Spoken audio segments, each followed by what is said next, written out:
খাদ্য নিরাপত্তা নিশ্চিতে এবছর ৯ লাখ মেট্রিক টন চাল আমদানি করছে সরকার। প্রথম দফায় ভারত থেকে আনা ৫২,০০০ মেট্রিক টন ও মিয়ানমার থেকে আসা ২২,০০০ মেট্রিক টন চাল খালাস চলছে চট্টগ্রাম সমুদ্র বন্দরে। এতে চালের দাম কমতে শুরু করেছে জানিয়ে খাদ্য উপদেষ্টা বলেন, আসন্ন রমজানে সারা দেশে ৫০ লাখ মানুষকে প্রতি মাসে ১৫ টাকা দরে ৩০ কেজি করে চাল দেবে সরকার। চট্টগ্রাম থেকে আবুল হাসনাতের রিপোর্ট, জানাচ্ছেন তামান্না জেনিফার। আমন মৌসুমে কয়েক দফা বন্যায় এবার সারা দেশে ফসলের ব্যাপক ক্ষতি হয়। ভরা মৌসুমে সরকারি গুদামেও মিলছে না কাঙ্ক্ষিত পরিমাণে ধান ও চাল, যার নেতিবাচক প্রভাব পড়েছে চালের বাজারে।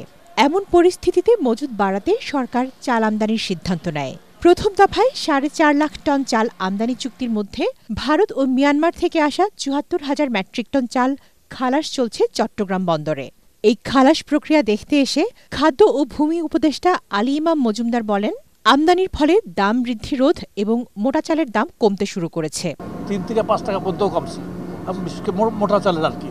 আমরা আশা করছি যে আমরা আরও আনতে থাকবো এবং সেটা বাড়ার সুযোগ আর থাকবে না, বরং ক্রমান্বয়ে কমবে।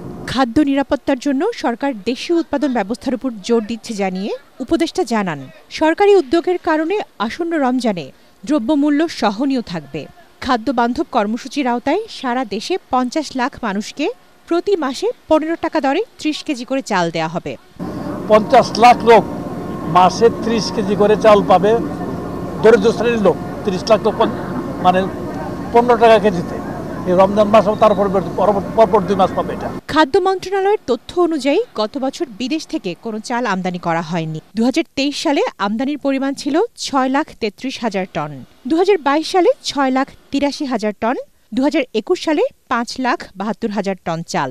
খাদ্য মন্ত্রণালয়ের তথ্য অনুযায়ী সরকারি গুদামে এখন ১২,৫২,০০০ টন খাদ্যশস্য মজুদ রয়েছে, আর গত বছর এই সময়ে মজুদের পরিমাণ ছিল ১৫ লাখ টন।